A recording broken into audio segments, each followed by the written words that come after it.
चलिए हम देख रहे थे भारत का संवैधानिक विकास। भारत का संवैधानिक विकास, इसको कितने भागों में बांटा गया था? 2 भागों में बांटे थे।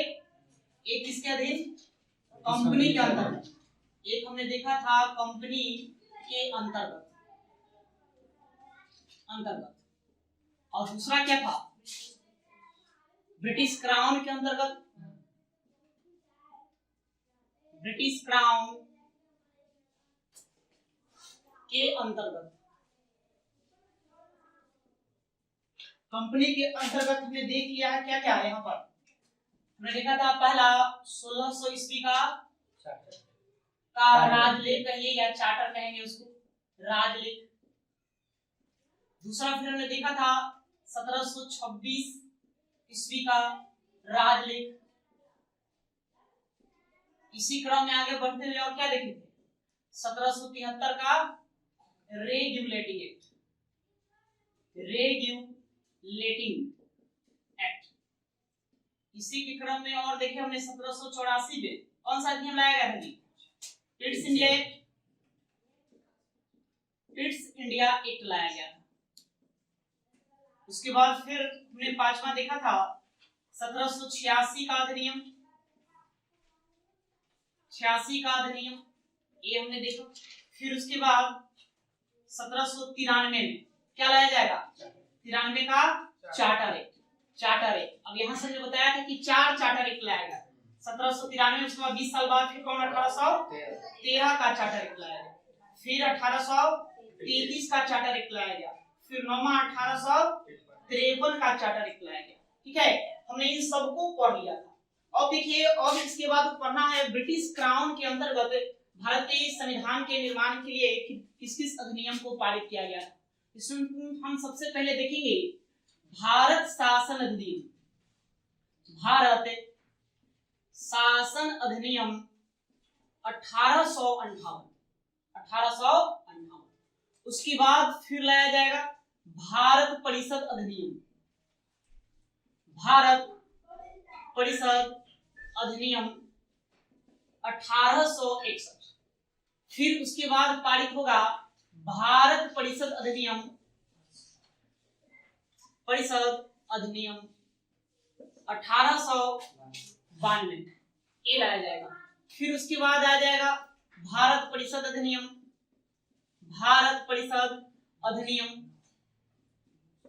1909। फिर उसके बाद फिर क्या लाया जाएगा? भारत सरकार अधिनियम या भारत शासन अधिनियम की कोई बात नहीं, सब एक ही है। भारत सरकार अधिनियम 1919।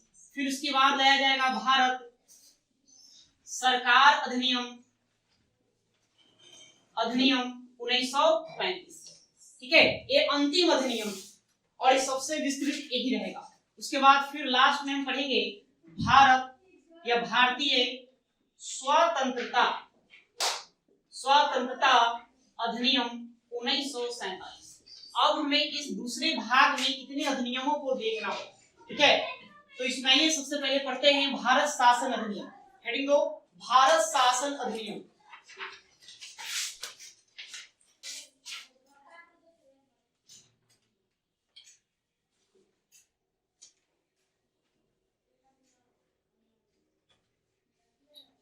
भारत शासन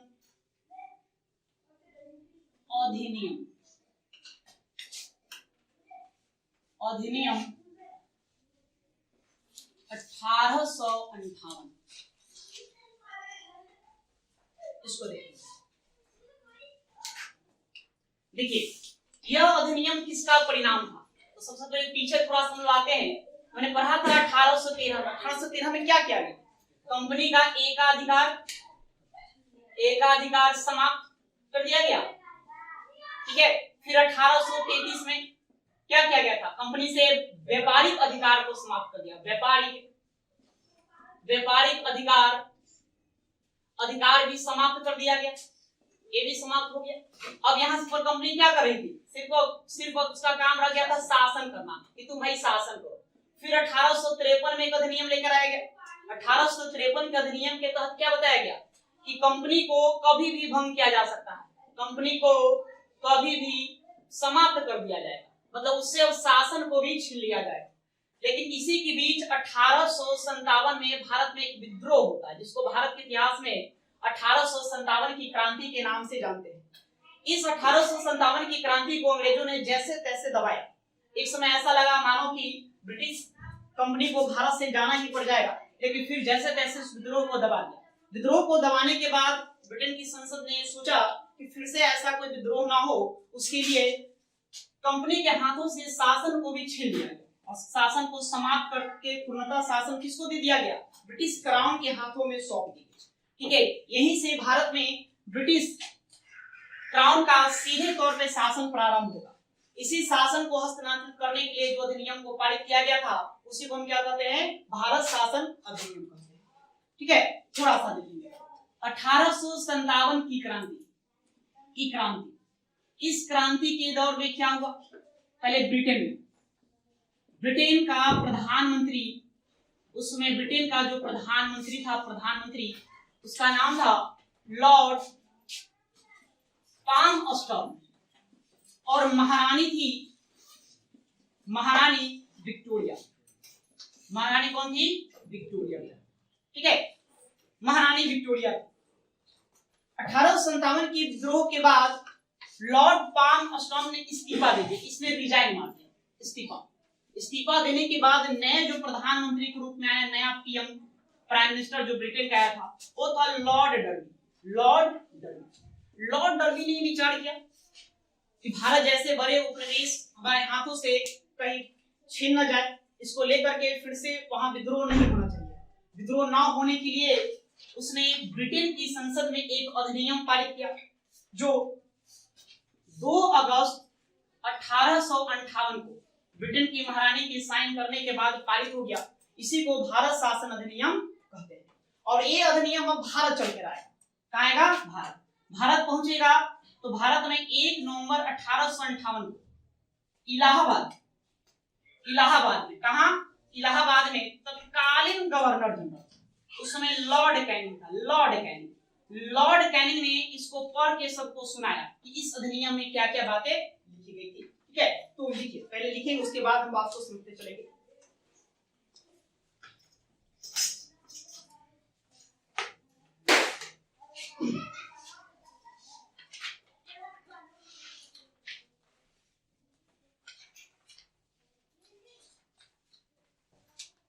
लिखेंगे 1857 के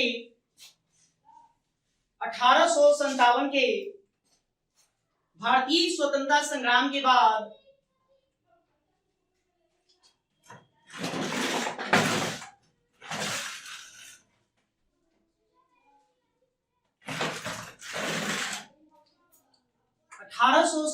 की भारतीय स्वतंत्रता संग्राम के बाद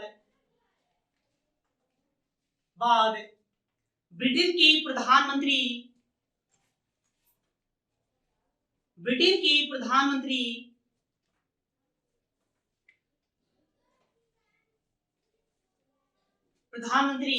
लॉर्ड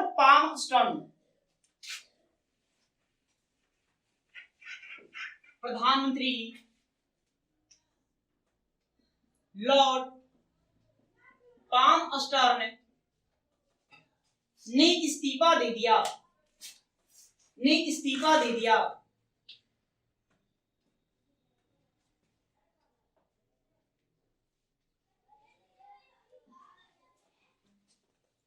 उसके बाद लॉर्ड डर्बी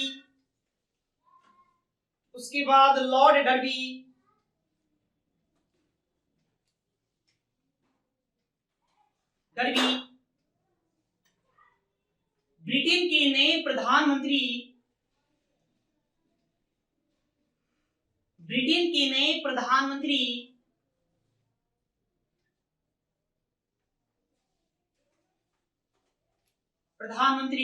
बनाए गए।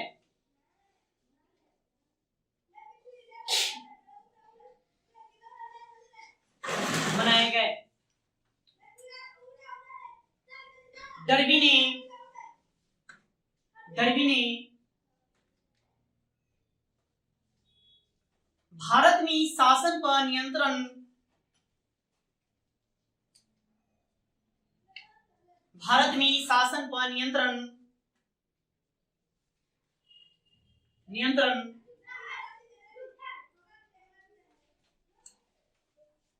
स्थापित करने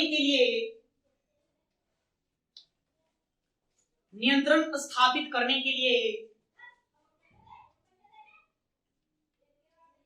ब्रिटिश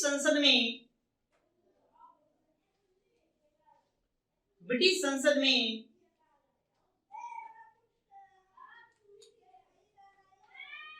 एक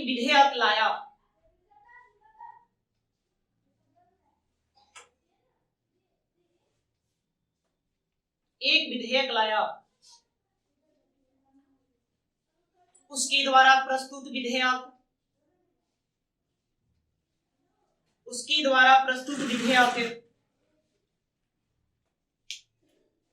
2 अगस्त 1858 को 2 अगस्त 1858 को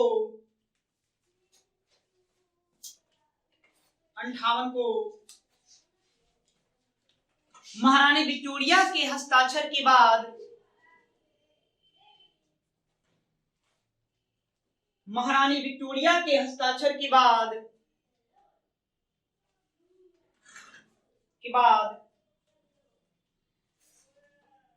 पारित हो गया।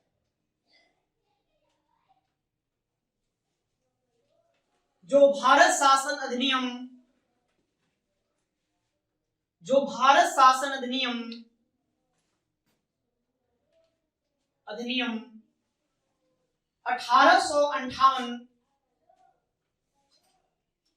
1858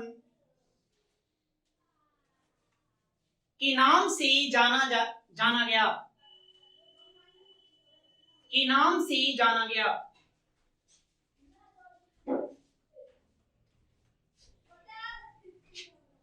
ठीक है, तो अधिनियम पारित हुआ। अधिनियम कब पारित हुआ?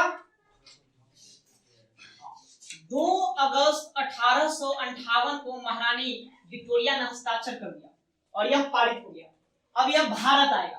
भारत में इसको 1 नवंबर 1858 को इलाहाबाद में, कहां पर? इलाहाबाद के एग्जाम में ये भी पूछा गया कि अधिनियम को कहां पढ़ा गया। तो 1 नवंबर 1858 को इलाहाबाद में इस अधिनियम को पढ़ा जाएगा। किसके द्वारा पढ़ा जाएगा? उस समय जो गवर्नर जनरल उसमें रहेगा लॉर्ड कैनिंग। कौन रहेगा?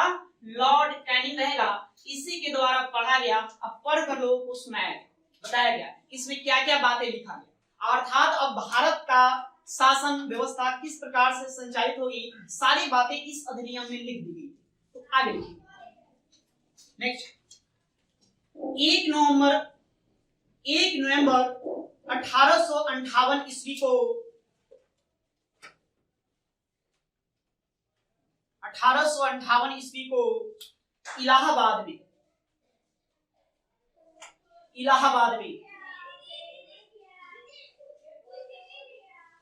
तत्कालीन गवर्नर जनरल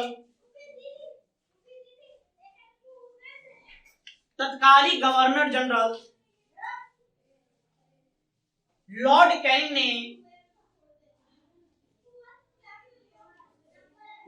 कैनिंग ने इस अधिनियम को पढ़ा।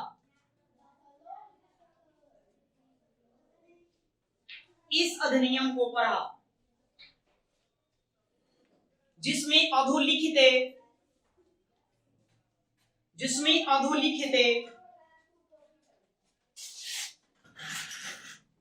अधोलिखित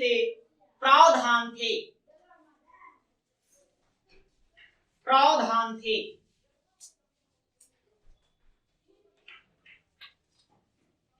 डैश देंगे। अब देखिए इसमें क्या क्या बातें लिखा गया। इस अधिनियम का ऐसे मुख्य उद्देश्य क्या था? शासन, भारत का शासन किसके हाथों में थी? कंपनी के पास थी। किसके पास? कंपनी। अब शासन कंपनी के पास नहीं रहेगा, अब शासन किसके पास चला जाएगा?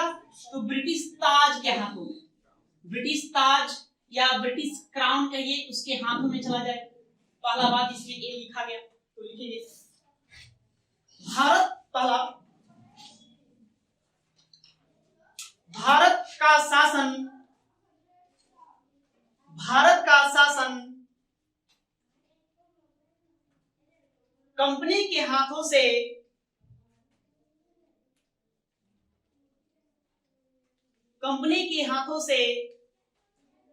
ले लिया गया,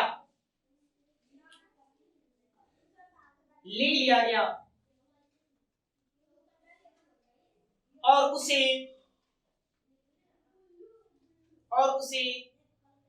ब्रिटिश क्राउन के अधीन कर दिया गया, और उसे ब्रिटिश क्राउन के अधीन कर दिया गया।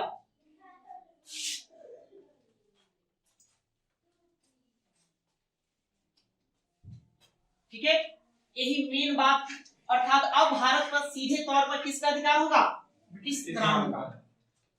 अब यहां देखिए, भारत में सबसे प्रमुख अधिकारी कौन हुआ करता? गवर्नर जनरल, गवर्नर जनरल ये सबसे प्रमुख था, और इसकी नियुक्ति किसके द्वारा होती थी? कंपनी। ये किसके अधीन था? तो कंपनी के अधीन था, कंपनी के अधीन था। अब तो कंपनी रहा नहीं, कंपनी है नहीं ना, तो कंपनी नहीं है, गवर्नर जनरल का पद क्या किस ले रहेगा? इस पद को नाम बदल दिया गया। अब यहाँ गवर्नर जनरल ना होकर अब क्या कहलाएगा? या वायसराय कहलाएगा। अब यहाँ से वायसरायों का दौर चालू होगा। मतलब व्यक्ति एक पद वही है, बस खाली पद का क्या कर दिया गया? नाम बदल दिया गया। क्यों? ये वायसराय अब ये प्रतिनिधि रहेगा, किसका प्रतिनिधि? प्रतिनिधि अब ये रहेगा ब्रिटिश क्राउन का, ब्रिटिश क्राउन। इसको ब्रिटिश क्राउन से लेना देना है, कंपनी से कुछ कोई काम नहीं है। और गवर्नर जनरल किसके प्रति उत्तरदायी था? कंपनी के प्रति उत्तरदायी था, तो इसका मेन कंपनी था, कंपनी के अधीन ये कार्य था। लेकिन अब कंपनी नहीं रही, इसलिए गवर्नर जनरल का नाम बदलकर क्या कर दिया गया? वायसराय कर दिया। यहाँ पर आप देखेंगे तो व्यक्ति कौन है? लॉर्ड कैनिंग है, लॉर्ड कैनिंग। तो लॉर्ड कैनिंग के साथ दो बातें जुड़ेगा। पहला कि भारत का अंतिम गवर्नर जनरल ये रहेगा, और यही क्या रहेगा जी? भारत का प्रथम वायसराय रहेगा, ये वायसराय बन जाएगा। ठीक है, तो लिखिए दूसरा, अगला नियम, गवर्नर जनरल का पद नाम बदलकर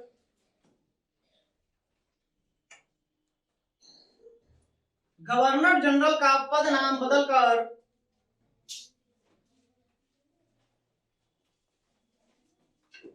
गवर्नर जनरल का पद नाम बदलकर वायसराय कर दिया गया, वायसराय कर दिया गया।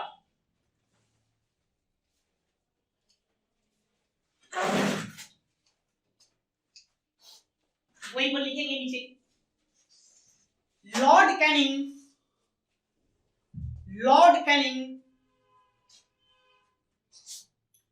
भारत का अंतिम governor general, Lord Canning Bharat का अंतिम गवर्नर जनरल,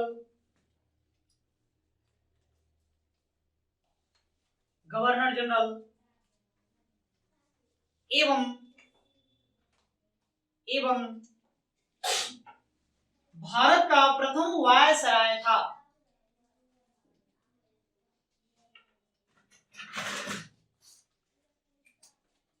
एवं भारत का प्रथम वायसराय था।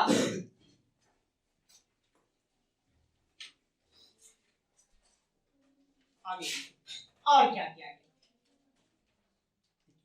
कंपनी का कितने कार्य बताए थे कि कंपनी का कार्य कितना? तो इसका दो कार्य था, पढ़े थे हम लोग। 1784 के पिट्स इंडिया एक्ट में कंपनी के कार्यों को दो भागों में बांट दिया गया। एक था व्यापारिक मामले के लिए, व्यापारिक मामले को देखने के लिए एक अलग समूह बनाया गया था, और दूसरा कौन? राजनीतिक मामले के लिए, राजनीतिक मामले के लिए। व्यापारिक मामले के लिए क्या बना रखा था? निर्देशक मंडल कि नियंत्रक मंडल, क्या था? निर्देशक मंडल। हाँ, निर्देशक मंडल, निदेशक मंडल। इसको कहा गया था और इंग्लिश में कोर्ट ऑफ डायरेक्टर्स। और राजनीतिक मामलों को देखने के लिए क्या बना रखा था? बोर्ड ऑफ कंट्रोलर, नहीं, नियंत्रक मंडल, नियंत्रक मंडल। ठीक है, एक कंपनी के अधीन दोनों कार्य। अब तो कंपनी ही नहीं रही तो इसका अब क्या था? कोई काम है नहीं, इन दोनों को समाप्त कर दिया जाएगा, अर्थात निर्देशक मंडल और नियंत्रक मंडल को समाप्त कर दिया जाएगा। तो जब इसको हम समाप्त कर देंगे तब संचालन कैसे होगा? तो यहाँ पर एक नया पद बनाया जाएगा, उस नए पद का नाम रहेगा भारत सचिव। कौन सा नया पद बनाया जाएगा? एक भारत सचिव का एक नया पद बनाया जाएगा। और जो शक्तियां निदेशक मंडल के पास थी और नियंत्रक मंडल के पास थी, इस सभी की सभी शक्तियां किसको दे दिया गया? भारत सचिव को दे दिया। ठीक है, ये तो भारत सचिव क्या अकेले काम करेगा? नहीं ना, इसको एक टीम दिया गया। टीम, उस एक टीम दिया गया 15 सदस्यों वाली। कितने मेंबर थे उस टीम में? 15 सदस्य थे। और इस टीम को कहा गया भारत परिषद। भारत परिषद एक। अब इसी भारत परिषद के माध्यम से भारत के शासन प्रशासन को चलाया जाएगा, संचालित किया जाएगा, साथ ही व्यापारिक कार्यों को, सभी प्रकार की जितनी गतिविधियां हैं इसी भारत परिषद के माध्यम से होगा। मतलब क्या समझे आप? पहले कंपनी अपने कार्यों को दो भागों में बांट रखा था, एक व्यापारिक मामले के लिए अलग और राजनीतिक मामले के अलग। व्यापारिक मामले के लिए क्या बनाया था? निदेशक मंडल, और राजनीतिक मामले के नियंत्रक मंडल। कंपनी का शासन समाप्त, तो इन दोनों को भी क्या कर दिया गया? समाप्त कर दिया गया। अब इन दोनों के पास जो शक्तियां थी वो किसको दे दिया गया? भारत सचिव को दे दिया गया। भारत सचिवों के कामों में सहायता करने के लिए एक परिषद बनाया गया जिसका नाम क्या रखा गया? भारत परिषद। इसी को इंडिया काउंसिल कहते हैं। क्या कहते हैं? India council. इसका गठन किया गया जिसमें कितने मेंबर थे? 15 मेंबर थे। ये 15 मेंबर दो प्रकार के, 8 और इसको 7, दो भागों में बांट, 8 और 7। 8 जो है ये ब्रिटिश क्राउन के द्वारा नियुक्त होंगे और 7 जो है जो कंपनी के जो डायरेक्टर हैं, डायरेक्टर्स, इसके द्वारा संचालित होगा। कंपनी तो भी है ना ब्रिटेन में, तो कंपनी के डायरेक्टर भी है, शेयर होल्डर भी है। तो कंपनी के जो डायरेक्टर थे उसको कहा गया कि भारत परिषद में जो 15 सदस्य होंगे, 7 कंपनी के डायरेक्टर्स नियुक्त करेंगे और 8 ब्रिटिश क्राउन की ओर से नियुक्त होगा। इस प्रकार से शासन व्यवस्था की बागडोर बनाया जाएगा। तो पहले लिखिए, उसके बाद आगे बताते हैं और क्या होगा। लिखेंगे निदेशक मंडल, निदेशक मंडल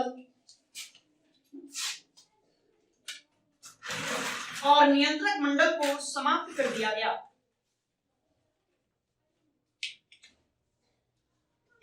निदेशक मंडल और नियंत्रक मंडल को समाप्त कर दिया गया।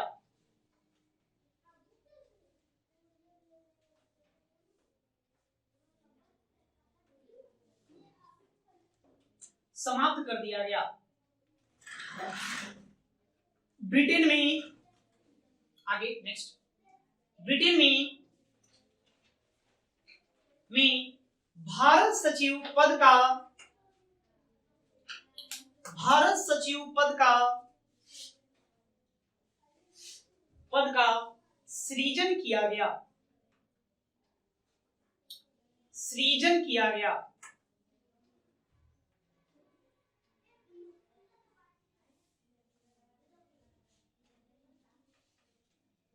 जिसे निदेशक मंडल,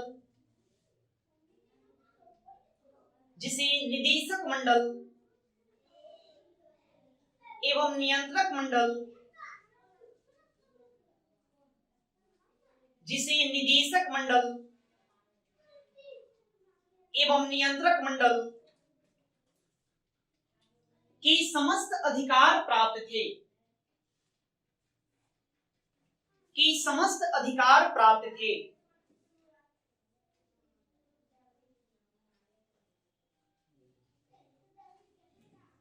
जिसे निदेशक मंडल और नियंत्रक मंडल के समस्त अधिकार प्राप्त थे।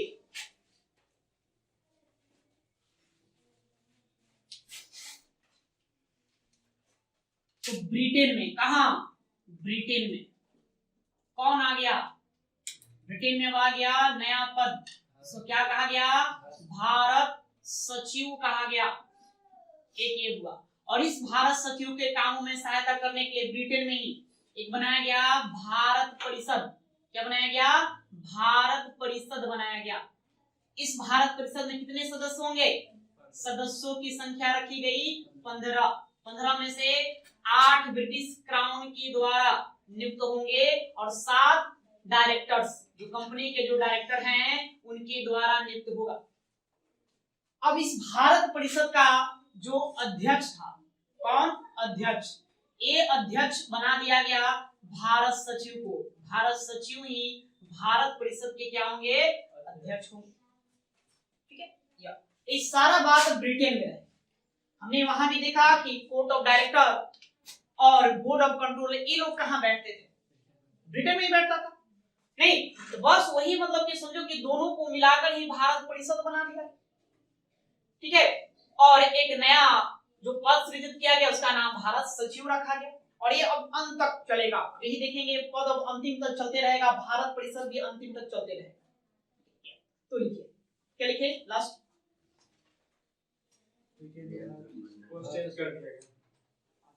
नया पद सृजित कर दिया गया। लिखे भारत परिषद के बारे में, लिखे नहीं, लिखे भारत सचिव के कार्यों में, भारत सचिव के कार्यों में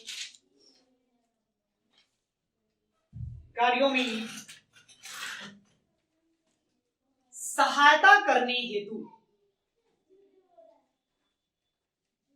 सहायता करने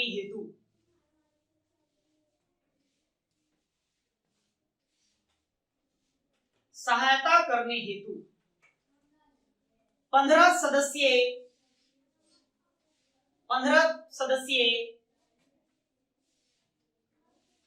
भारत परिषद का गठन किया गया। भारत परिषद का गठन किया गया।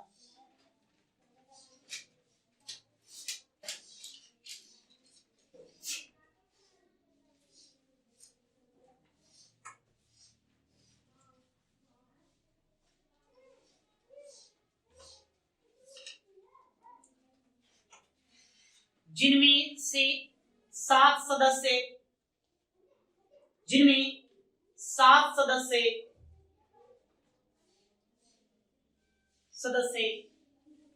कंपनी के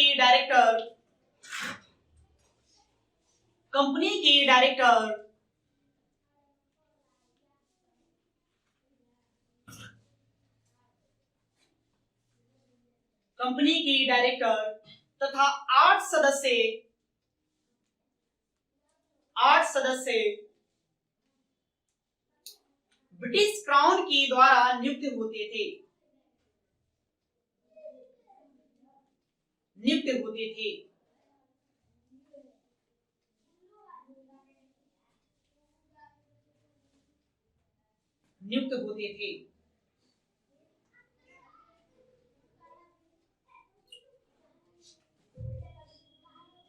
भारत सचिव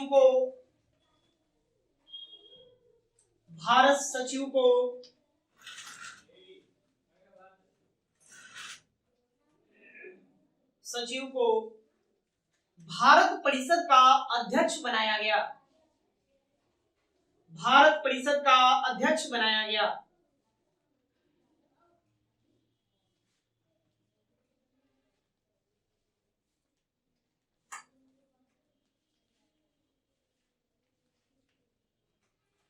इस परिषद के द्वारा निर्णय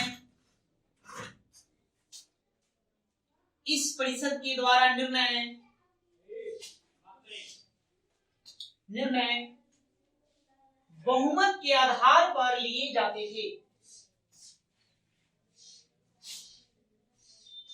बहुमत के आधार पर लिए जाते थे।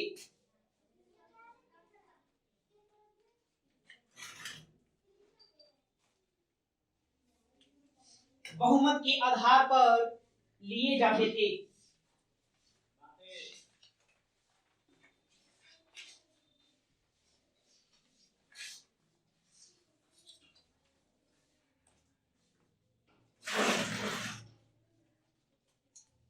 ठीक है, आगे लिखिए और एक लाइन और उसमें जोड़िए। भारत सचिव और उसकी परिषद के सदस्यों को, भारत सचिव और उसके परिषद के सदस्यों को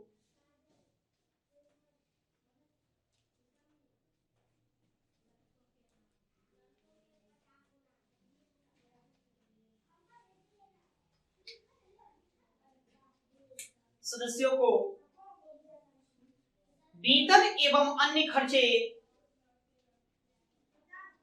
वेतन एवं अन्य खर्चे भारतीय राजस्व से देने का उपबंध किया गया। भारतीय राजस्व से देने का उपबंध किया गया।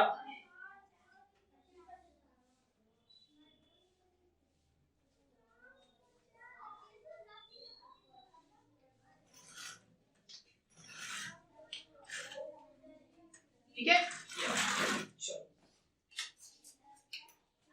तो बात समझ गए। देखिए इस अधिनियम के तहत क्या क्या बातें, पहला, अब शासन कौन चलाएगा भारत में? British crown.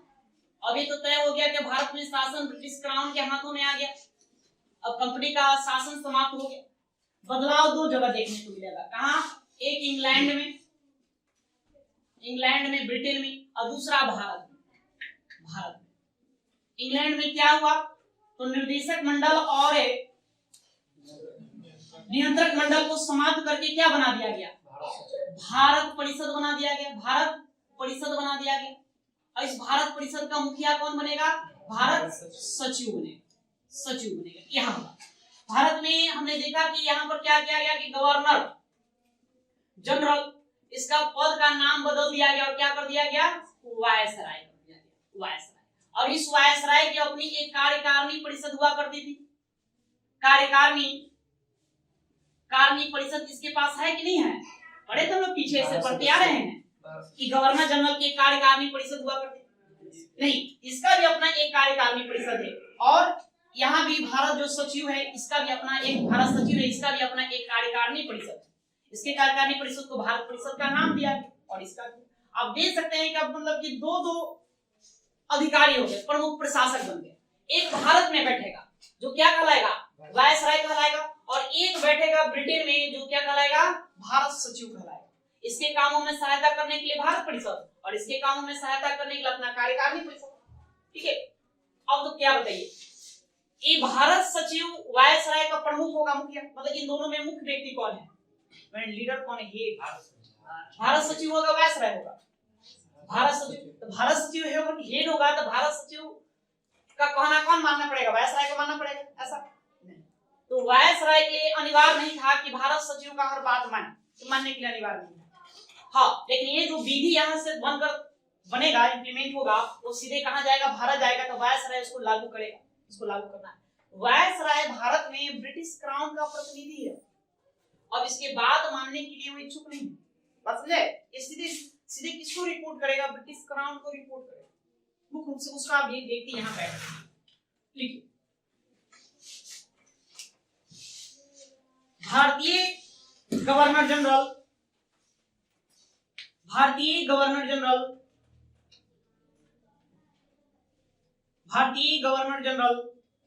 कुछ नाम वायसराय कर देंगे। अब यहाँ से नाम हम लोग क्या लेंगे? वायसराय नाम लेंगे। कहीं गवर्नर जनरल भी लिख देंगे तो गलत वाली बात नहीं है, लेकिन हम मूलतः वायसराय कहना उचित होगा, वायसराय ही कहेंगे। भारतीय गवर्नर जनरल को उसमें रख देंगे वायसराय। भारत सचिव की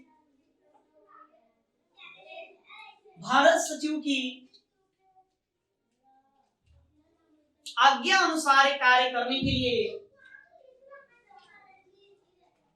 भारत सचिव की आज्ञा अनुसार कार्य करने के लिए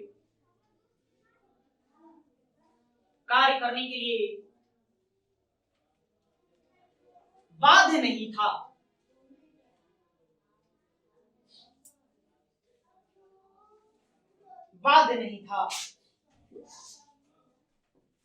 वायसराय भारत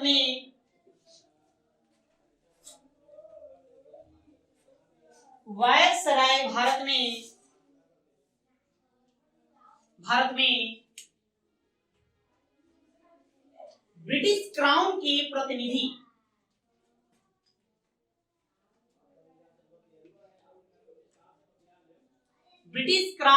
प्रतिनिधि के रूप में कार्यरत था।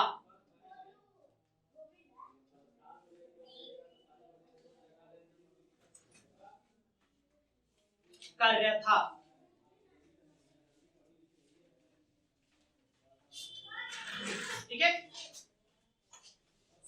अब एक मामला यहां पर और सामने निकलता है कि भारत में प्रशासन के अंतर्गत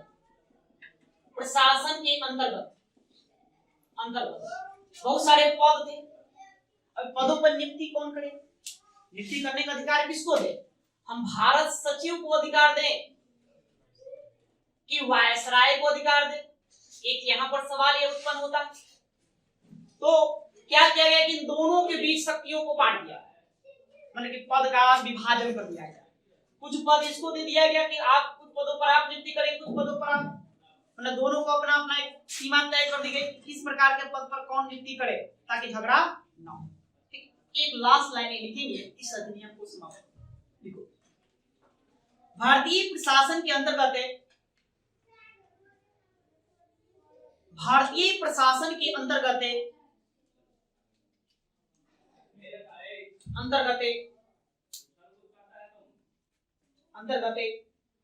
पदों पर नियुक्ति का अधिकार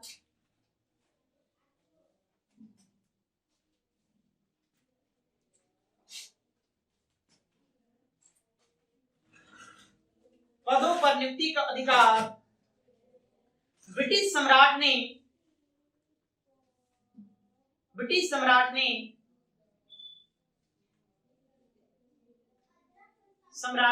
100%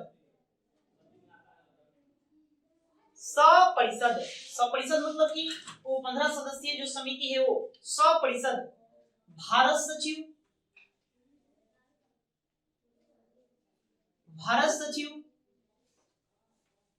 एवं वायसराय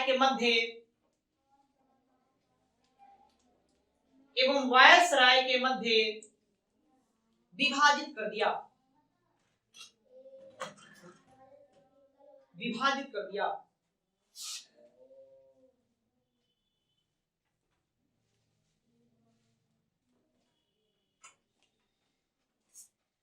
अब इस अधिनियम को समाप्त करना।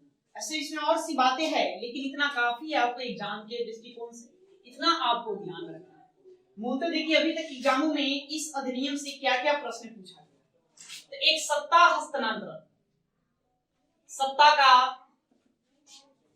हस्तांतरण, ये तो कई बार एग्जाम में पूछा गया है। तो किस अधिनियम के तहत कंपनी से सत्ता लेकर के किसको? ब्रिटिश क्राउन को दे दिया गया। ये अक्सर एग्जामों में आते रहता है। ये दूसरा, भारत सचिव का पद कब सृजित किया गया? भारत सचिव का पद ये पूछा जाएगा। फिर पूछा जाता है कि भारत परिषद को कब बनाया गया? तो सभी के सभी किस अधिनियम के द्वारा होगा? इसी अधिनियम के द्वारा होगा। इतनी बातें मतलब अक्सर एग्जामों में आते रहता है, इस पर आपको ध्यान देना। अब इस अधिनियम के बाद फिर अब अगला अधिनियम लेकर आया जाए।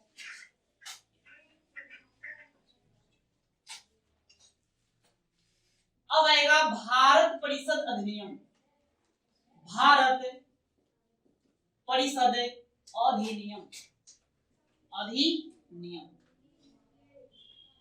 1861। तो आप अगला लिखिए, नेक्स्ट हेडिंग देंगे भारत परिषद अधिनियम 1861।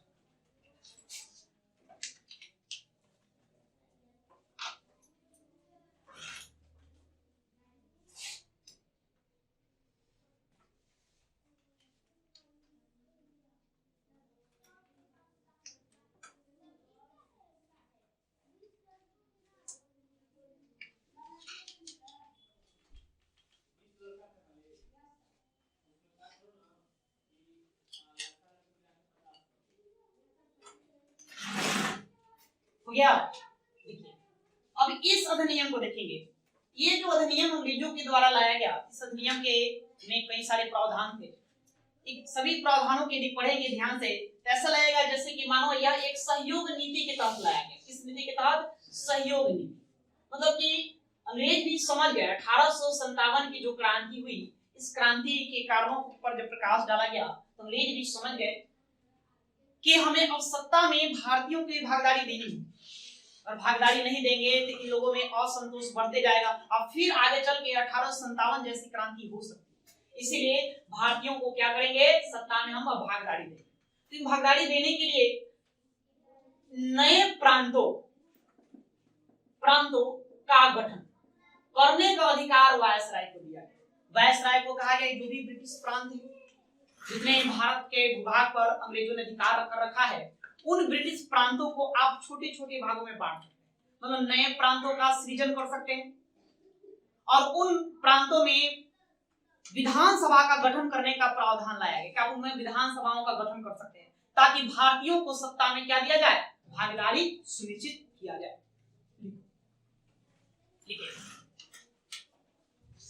1861 के अधिनियम द्वारा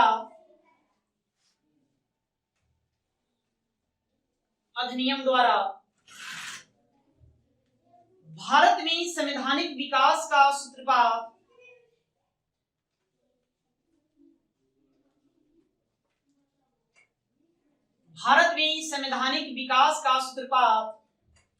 गर्मी लग रही है तो फैन चालू कर दो तो उधर वाला गर्मी नहीं लगा है, गर्मी है।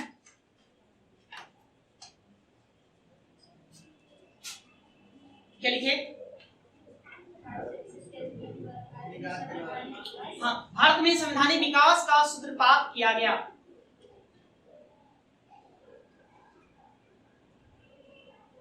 इस अधिनियम द्वारा अंग्रेजों ने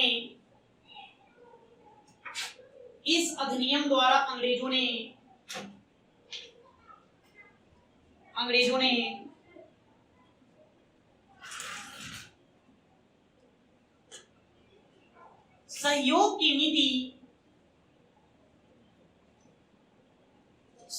की नीति या उदार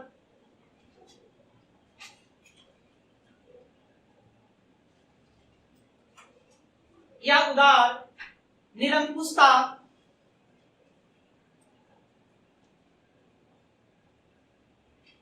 के नीति को अपनाया।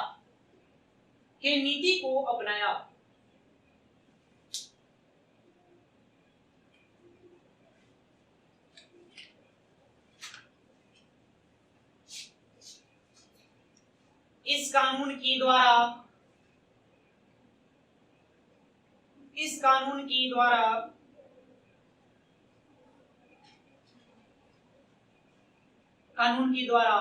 भारतीयों को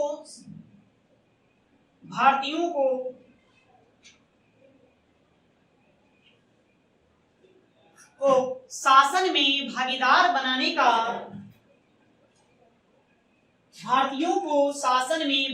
बनाने का प्रयास किया गया।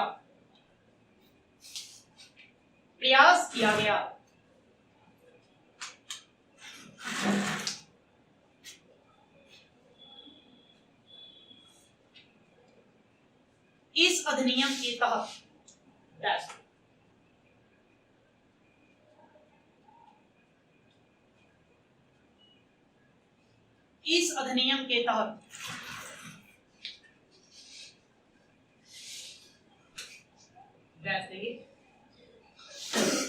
क्या क्या बातें हुआ सोच लीजिए। पहला फर्स्ट,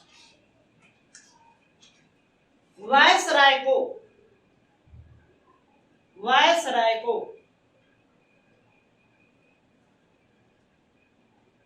विधायी कार्यों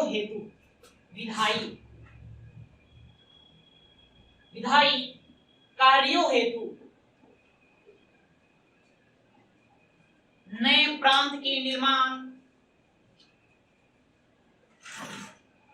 नए प्रांत के निर्माण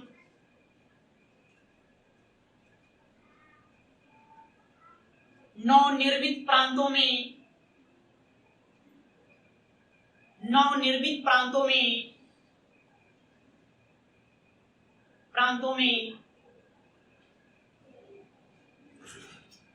गवर्नर या लेफ्टिनेंट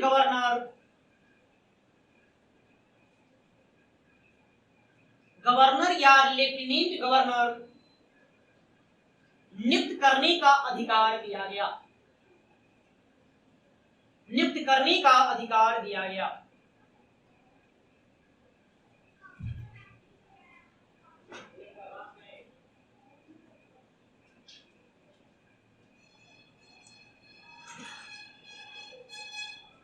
ठीक है, मतलब यहाँ वो वायसराय क्या कर सकता था, नया प्रांत बना सकता था, और नया प्रांत बनाएगा तो उसका एक अधिकारी होना चाहिए, तो अधिकारी का पद नाम गवर्नर होगा, या फिर उसको क्या कहा जाएगा, लेफ्टिनेंट गवर्नर कहा जाएगा। ये कहा साथ ही कहा गया जो पहले से जो प्रांत बन चुके थे, प्रांत या फिर प्रेसिडेंसी की सीमाओं में कम बेसी भी किया जा सकता है, किसी का क्षेत्र का दायरा बढ़ाया जा सकता है या उसको घटाया भी जा सकता है, ये भी उसको शक्तियां दे दी गई।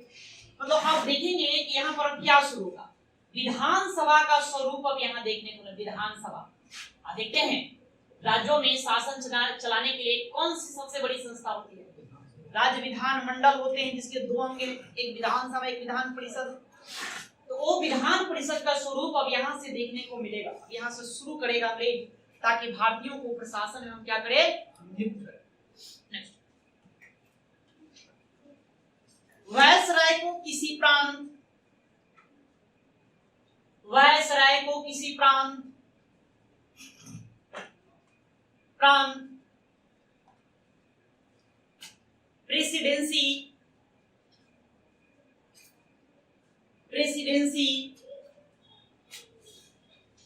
या अन्य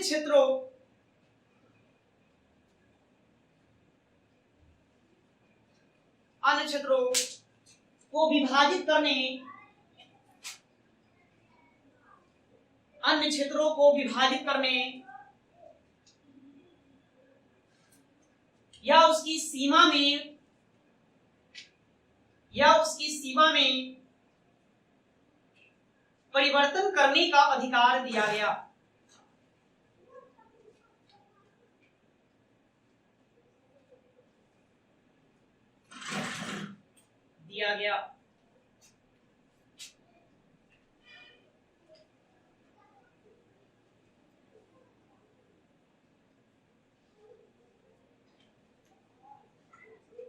ठीक है, आगे क्या, अब कार्यकारिणी जो परिषद थी, परिषद इसमें कितने मेंबर हैं, एक तो गवर्नर जनरल था जिसका नाम क्या बदल कर दिया गया, अब वायसराय कर दिया गया, और उसके साथ 4 अन्य सदस्य थे। अब इसके कार्यकारिणी परिषद में सदस्यों की संख्या में बढ़ोतरी कर दिया जाएगा, एक और जोड़ दिया जाएगा, मतलब कितने हो जाएंगे, 5। और ये जो 5वां आएगा ये भी होगा विधिवेता। कैसा होगा, विधिवेता होगा, मतलब विधियों का अच्छा जानकार होगा, कानून का व्याख्याकार ये लगाएगा। तो लिखो, वायसराय की कार्यकारिणी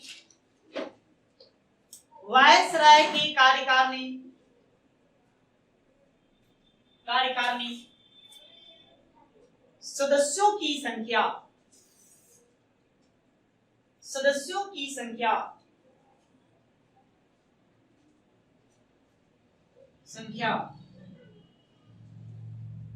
4 से बढ़ाकर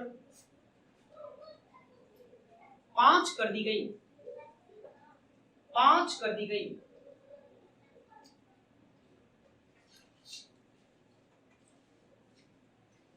5वें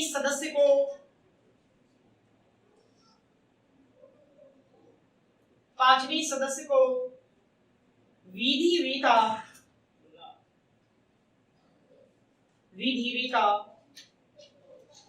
होना अनिवार्य था।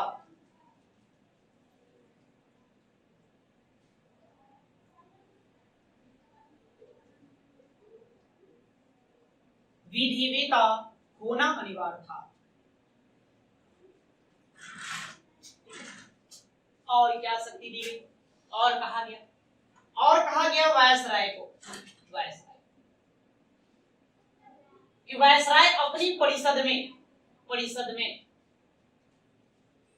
अब कम से कम 6 और अधिक से अधिक कितना 12 सदस्यों को और नियुक्त कर सकता है।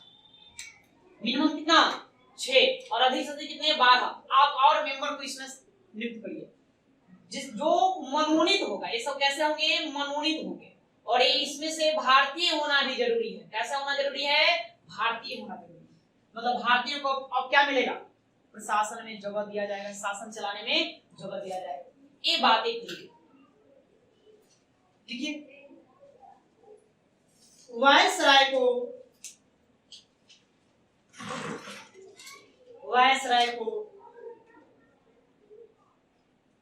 अपनी परिषद में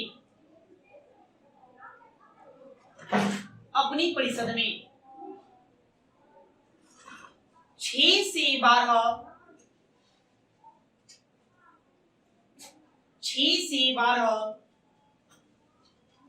सदस्यों को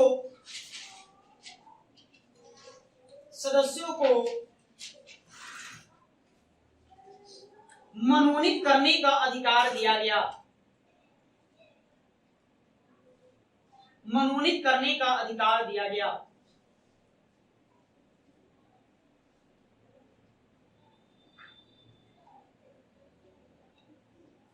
जिनमें भारतीय होना अनिवार्य था।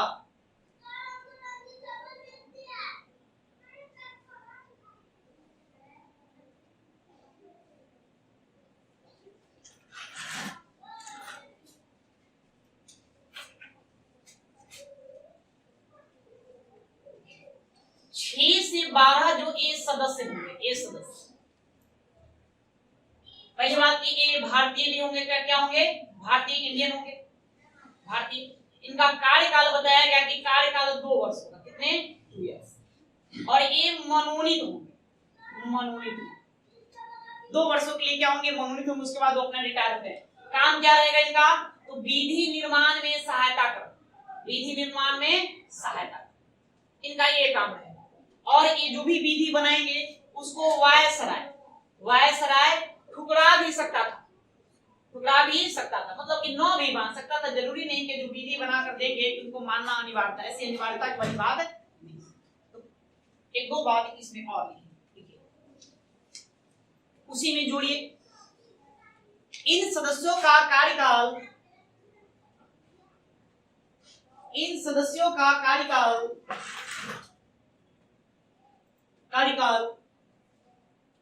2 वर्ष निर्धारित था। 2 वर्ष निर्धारित था।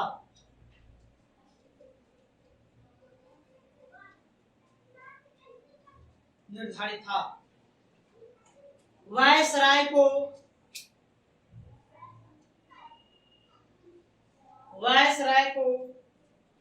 इनकी राय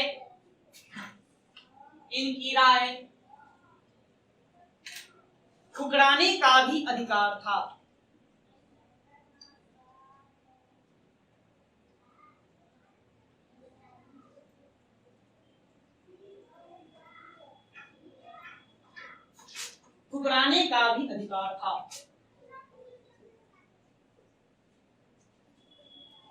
इसमें एक प्रावधान और किए गए जो सबसे ज्यादा बार एग्जामों में पूछा गया, वो क्या,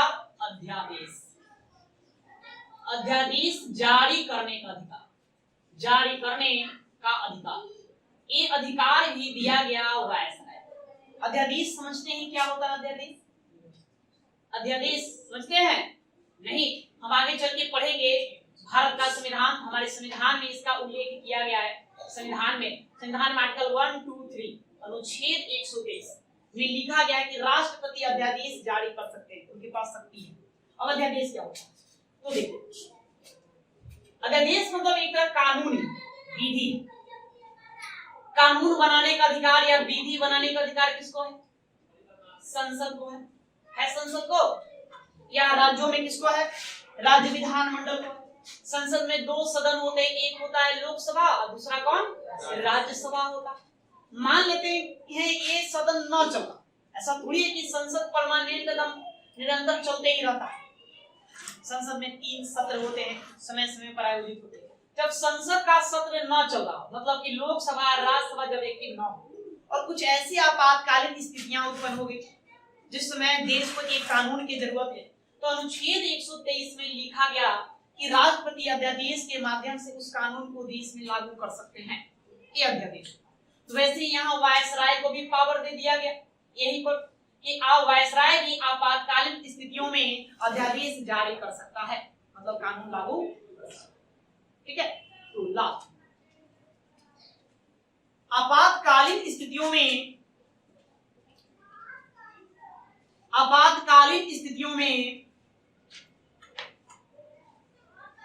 वायसराय को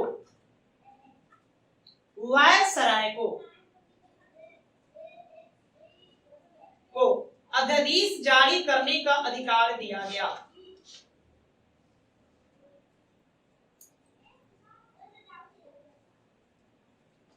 वायसराय को आपातकालीन स्थितियों में अध्यादेश जारी करने का अधिकार दिया गया।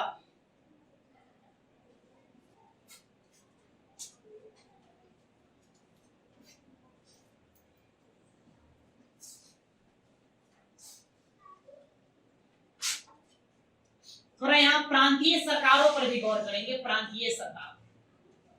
प्रांतीय सरकार कहने का मतलब दो जगह और मूलतः सरकार स्थापित थी, एक मद्रास और दूसरा कहाँ, बम्बई प्रेसिडेंसी। यहाँ पर कौन बैठता था, गवर्नर बैठता था, नहीं दोनों जगह गवर्नर हुआ करता था। कलकत्ता मेन था, मुख्य प्रेसिडेंसी कलकत्ता थी, वहां गवर्नर जनरल बैठता था। तो इसकी भी अपनी एक परिषद हुआ करता था, इसकी परिषद थी।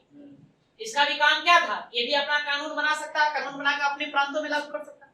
लेकिन हमने देखा इसको कानून बनाने का अधिकार दिया जाता था, फिर छीन लिया जाता।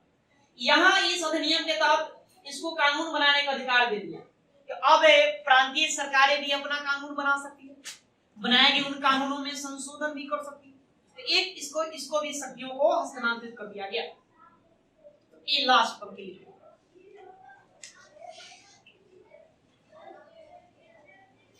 इस अधिनियम के तहत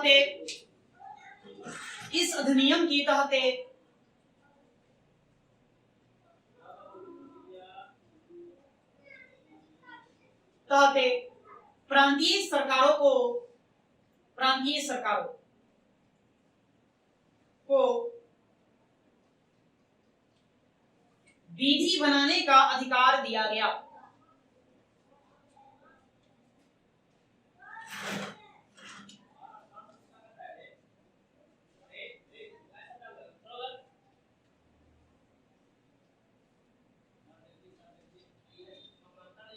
विधि बनाने का अधिकार दिया गया। अब इसको रहने देंगे, अब अगला लिखेंगे नेक्स्ट। इसके बाद अब अधिनियम लेकर आया जाएगा 1892। कब? 1892 में आया। लेकिन उससे पहले एक छोटा सा अधिनियम पारित किया गया था जिसको कहते हैं 1873 का अधिनियम। थोड़ा सा 1-2 पंक्ति है, इसको भी जान लेंगे। यहाँ से मात्र एक ही प्रश्न बनता है, एग्जाम में पूछे जाते हैं। ये अधिनियम जारी करके इसमें बस कहा गया कि कंपनी को कभी भी भंग किया जा सकता है, मतलब पूरी तरह से क्या कर दिया जाएगा, भारत में समाप्त कर दिया जाएगा। इसी अधिनियम के तहत 1 जनवरी 1884 को कंपनी औपचारिक रूप से भंग कर दी गई, मतलब उसका अस्तित्व यहाँ क्या हो जाएगा, समाप्त। अस्तित्व हालांकि 1858 में ही समाप्त है, लेकिन वो भी अभी बरकरार है। अब रहा विधिवत तरीके से विधि बनाकर, कानून बनाकर उसको भंग करने के लिए, तो 1873 में एक कानून बना दिया गया। कहा गया कि कंपनी को हम कभी भी क्या कर देंगे, भंग कर देंगे। और उसी के तहत 1 जनवरी 1884 को इसको औपचारिक रूप से भंग कर दिया गया। तो प्रश्न यहाँ से बस 2 याद रखना। प्रश्न पूछा जाता है किस अधिनियम के तहत कंपनी को भंग किया? 1873 का अधिनियम। कब भंग किया गया ये प्रश्न पूछेगा तो 1884 1884 में भंग किया गया। दो बातें ध्यान रखना, तो लिखिए 1873 का अधिनियम।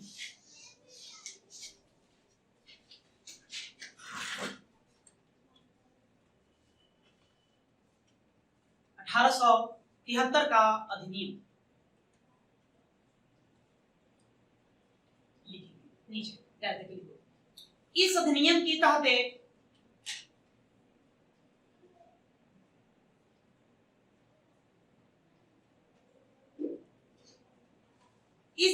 के तहत यह उपबंध किया गया कि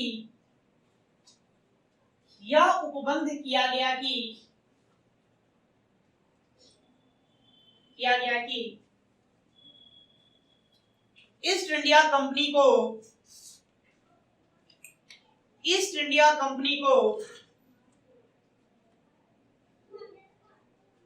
किसी भी समय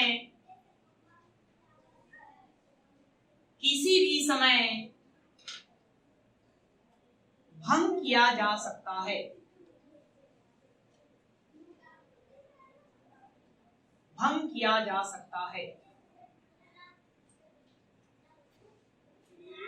जिसके अनुसरण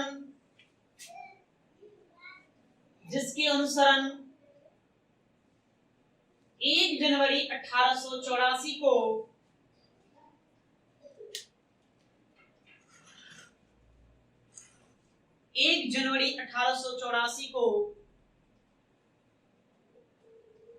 ईस्ट इंडिया कंपनी औपचारिक रूप से भंग कर दी गई।